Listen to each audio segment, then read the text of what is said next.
Hello नमस्ते सम्पूर्णमा है म तपाईहरुको दाजुभाइ वीरेन्द्र साई आज भ्लगिङ गर्दै फेरि पनि अब कोठाबाट निस्किसकेको छु। अब चाहिँ म आज रातो बिदा कोरियामा चाहिँ है आज विशेष गरेर लगभग 10.5 घण्टा काम गरेर म तपाईहरुको माझ फेरि भ्लगिङ गर्न निस्किसकेको छु। म कम्पनीबाट यहाँको थेमुन भन्छ मूल ढोकाबाट निस्किसकेको छु भने अब म आज तपाईहरुलाई चाहिँ फरक लोकेसन फरक ठाउँ र यहाँको बेलुकीको मौसम के कस्तो हुन्छ, साउथ कोरियामा काम गर्ने कामदारले आफ्नो दिनचर्याले कसरी बिताइरहेका छन् सम्पूर्ण तपाईहरुलाई चाहिँ भिडियोमा देखाउने छु भन्दै यहाँहरूले माया गरी तपाईहरुको एकमात्र दाजुभाइ म वीरेन्द्र साई र सबैजनाले भिडियोमालाई माया गर्नु होला, सपोर्ट गर्नु होला। यहाँहरूको माया साथ सपोर्टको खाँचो छ भन्दै यहाँहरूसँग फेरि पनि नयाँ भिडियो ल्याउने नयाँ जमर्कोको साथ तपाईहरुको दाजुभाइ सधैँ अगाडि बढिरहेको छ र तपाईको मायाको खाँचो छ, साथको खाँचो छ, सपोर्टको खाँचो छ। तपाईहरुले सधैँ नै हामीलाई माया देखाउनु भयो भने, माया गर्नु भयो भने पक्कै पनि तपाईहरुको सामान्य शेयर, सब्स्क्राइब, लाइकले हामी जस्ता साना युट्युबरहरू, हामी जस्ता साना युजरहरू पक्कै पनि भोलि बिहान सोसियल एपकोमा एउटा परिचित नाम, ब्रान्डेड नाम हुनेछ भन्न चाहन्छु म। यहाँहरू के गर्दै हुनुहुन्छ, शनिबारको बसाइलाई यहाँहरूले के कसरी बिताउनु भयो, यो के अरे रातो बिदाको बसाइलाई भनौँ न। अब कोरियामा हुने विदेशी कामदारको तुलनामा भने अब नेपालमा त छँदैछ, नेपालमा यस्तो रातो बिदा सिधा हुँदैन है। यहाँको श्रमको भ्यालु पनि त्यति नेपालमा छैन, तर श्रमको भ्यालु हुने देश जापान, कोरिया, अस्ट्रेलिया यी विभिन्न प्रकारका जुन देशमा इङ्ग्लिस क्यालेन्डर लागू हुन्छ त्यो देशमा चाहिँ रातो बिदालाई विशेष मान्ने अथवा छुट्टै प्रकारको बिदाको रूपमा लग्ने गरिन्छ। साउथ कोरियामा आएको लगभग 10 महिना बित्न थालिसक्यो। अब यहाँका हरेक जुन कुराहरूमा चाहिँ म भिजिसकेको छु आफ्नो कल्चर वाइज भनौँ न। यहाँको कल्चर वाइज पहिला सुरुमा आउँदाखेरि चाहिँ म अब 1 महिनामा फर्किन्छु है, 2 महिनामा फर्किन्छु है, म नेपाल जान्छु भन्थेँ भने अहिलेको तुलनामा अहिलेको जेनेरेसनमा के भइसकेको छ भने अब म देश फर्केर जान सायद गाह्रै छ, किनभने मलाई फर्किनै मन लाग्दैन। यही नै ठिक लाग्छ। काम गर्यो है, काम गर्यो, खायो, बस्यो, सुत्यो, फेरि आयो, काम गर्यो, केही टेन्सन नै छैन, केही चिन्ता नै छैन के। वास्तवमा स्वतन्त्र जीवन, एउटा सन्तुष्ट जीवन बिताउने हो भने पक्कै पनि मान्छे व्यस्त हुनुपर्दो रहेछ। बिहान जुरुक्क उठ्यो, काममा गयो है, कामको प्रेसर हुन्छ, काम गर्यो, बेलुकी आयो, खाना पकायो, खायो, समय सकिन्छ, फेरि सुत्यो, फेरि उठ्यो, काममा गयो। वाह क्या जिन्दगी छ यार। वास्तवमा यो जिन्दगीसँग रमाउने मान्छे पक्कै पनि सन्तुष्ट मान्छे हो। तपाईले कुनै फिजिकल गर्नु पर्दैन, तपाईले कुनै शरीरको टेन्सन लिनु पर्दैन, एकदम स्लिम फिट ज्यान हुन्छ भने काम गर्यो, खायो, सुत्यो, काम गर्यो, खायो, सुत्यो है।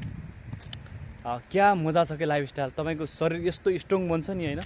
वास्तवमा हामी मान्छेहरू काम गर्यो भने पक्कै पनि गाह्रो हुन्छ, काम गर्यो भने मान्छे छिट्टै मर्छ, छिट्टै थाक्छ, शरीर कमजोर हुन्छ भन्छन्। तर वास्तवमा मान्छेको शरीरलाई जति दुःख दियो नि एकदमै स्ट्रङ हुँदो रहेछ क्या, एकदम बलियो हुँदो रहेछ। वास्तवमा यो हो कि तपाईले यदि काम तर सही ढङ्गबाट गर्नुभयो भने, सेफ्टी मेजरहरू अपनाएर काम गर्नुभयो भने पक्कै पनि तपाईको शरीरलाई धेरै फाइदा हुन्छ। तपाईलाई धेरै कामले चाहिँ धेरै एउटा प्रफिट गर्छ। तपाईको डायट मेन्टेनदेखि लगेर तपाईको विभिन्न शरीरका अर्गानहरू हैन, तपाईको सम्पूर्ण शरीरका अङ्गलाई चाहिँ तन्दुरुस्त बनाउँछ, स्वस्थ बनाउँछ, मस्त बनाउँछ। यो कोरियाको भ्यू हेर्नुहोस् त, आहा यहाँ एउटा केटिएक्स गाडी आएको रहेछ, कोरियाको एक्सप्रेस गाडी है। सायद यहाँ कुनै आफ्नो जो भिजिटको क्रममा के कुनै पनि विद्यालयदेखि सङ्घ संस्थादेखि आएको हुनुपर्छ यहाँ, किनभने यहाँ तपाईँको फोदो नोङजाङहरू र एउटा त्यो के अरे कालिज पालनहरू, विभिन्न व्यवसायहरू छ यहाँ नजिकै, फार्महरू छ, त्यो हेर्न आएको होला। म तपाईहरुलाई चाहिँ यो कोरियाको बेलुकी पखको मौसमलाई देखाउँदै आफ्नो यात्रालाई तयार गरिसकेको छु। म अब केही छिनमा चाहिँ यो लोकल घरहरू हेर्नुहोस् त, कोरियाको पुराना घरहरू है, अझै पनि जीवित छन् ती इतिहासहरू हेर्नुहोस् त, एकदमै रमाइलो छ। मलाई लाग्छ यदि समय परिस्थितिका हामी धनी हौँ भने पक्कै पनि हामीले यो समयलाई इन्जोय गर्नुपर्छ। हामीले पाएको यो वरदानलाई हामीले सेलिब्रेट गर्नुपर्छ। दुःख त छँदैछ हैन, छोराको जात भएपछि पक्कै पनि दुःख गर्नुपर्छ। यदि कसैले दुःख गर्न चाहन्न भने त्यो मान्छे जिन्दगीभरि कहिले पनि खुसी हुन सक्दैन, कहिले पनि सफल मान्छे भएर हिँड्न सक्दैन, कहिले पनि उच्च शिर ठाडो शिर पारेर त्यो मान्छे हिँड्न सक्दैन जुन मान्छेले दुःख गर्दैन है। दुःख गर्ने मान्छे सधैँ उच्च शिखर लिन्छ। आफ्नो इमान्दारी, आफ्नो कर्मठ, आफ्नो मेहनत परिश्रमले अगाडि बढिएको हो भने पक्कै पनि यसमा ढोका साथ हिँड्नु, ढोका साथ चल्नुपर्छ, बढ्नुपर्छ अगाडि। हेर्नुहोस् त कोरियामा चारैतिर कम्पनी छ क्या।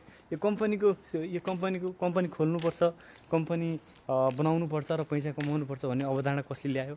यो पहिलाको तुलनामा कोरिया र अहिलेको तुलनामा कोरिया धेरै आकाश पातालको फरक छ। तपाईँलाई के लाग्छ भने पक्कै पनि यो कोरियामा चाहिँ कम्पनी खोल्ने मान्छेहरू चाहिँ लामो समय चाहिँ साउदी अरेबिया, कतार, अनि त्यसपछि जापान, अनि चीन, अमेरिका गएर पैसा कमाएर ल्याएर यहाँ चाहिँ कम्पनी खोलेको हुन्, अथवा पैसा कमाएर ल्याएर 2-4 वर्ष सिकेर आएर चाहिँ काम गरेको हुन्। सबभन्दा यहाँको मान्छे बढी चाहिँ चाइना जाँदो रहेछ, अझै पनि चाइना जाँदो रहेछ, कतार जाँदो रहेछ, साउदी अरेबिया अनि जापान जाँदो रहेछ यहाँको मान्छेहरू।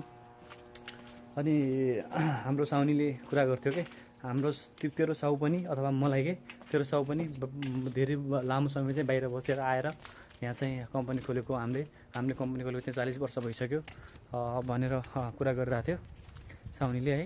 खुसी लाग्छ। साउ पनि एकदमै मिहिनेती छ। हाम्रो साउ 64 वर्षको भयो, साउनी 61 वर्षको भई मलाई असाध्यै माया गर्छ, मेरो साथीले असाध्यै माया गर्छ है। सायद माया गरेपछि यिनीहरूले काम गर्लान् भनेर पनि होला। तर त्यसभन्दा पनि अस्ति मलाई सामान्य चोट लागेको थियो।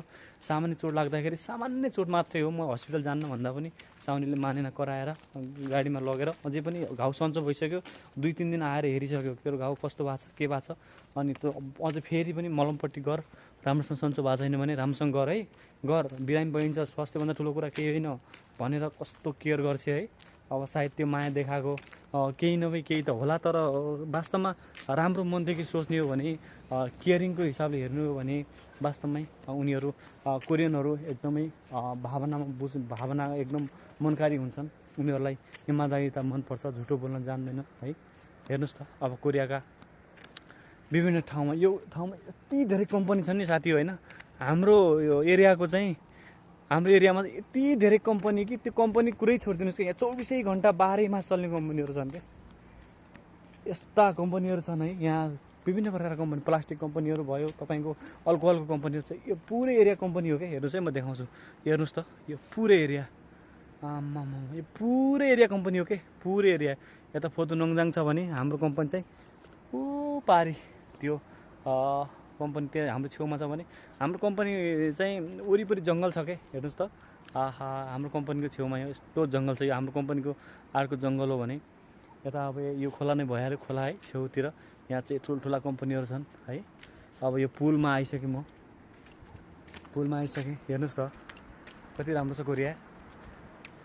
पक्कै पनि यो दाजुभाइ होइन भिडियो गरेर हुन्छ, रमाइलो गरेर हुन्छ, तर यो कुन ठाउँमा होला भनेर तपाईँलाई चासो लाग्छ भने म ख्याङसाङ बोक्दो छु।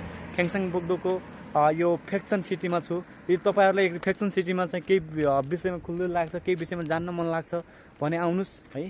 हामी कमेन्ट गर्नुहोस्, सोधपुछ गर्नुहोस्।